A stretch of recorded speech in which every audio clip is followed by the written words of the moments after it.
On this clip, I'm going to show you cut a little piece of 1000 grit sandpaper we're able to use, probably preferably a hand size, like about this size.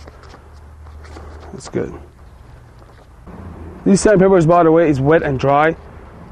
The majority dry because of this. It's 1000 grit is very thin. You do want to use water for this. You wet it down, of course, and you cover it up with 1000.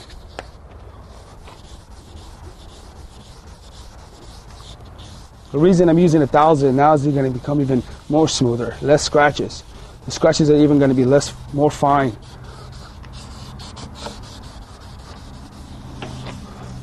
As you can tell, the water creates sort of like a clear coat, and you'll be able to see how shiny it's going to become.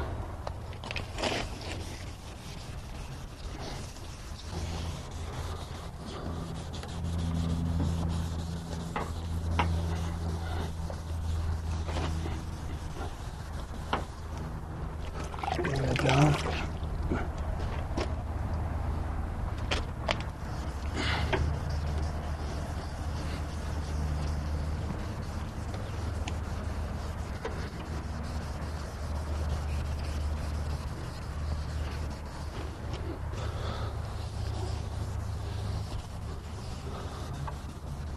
Okay, I'm gonna finish wrapping it up with 1000 grit. I think it's smooth enough.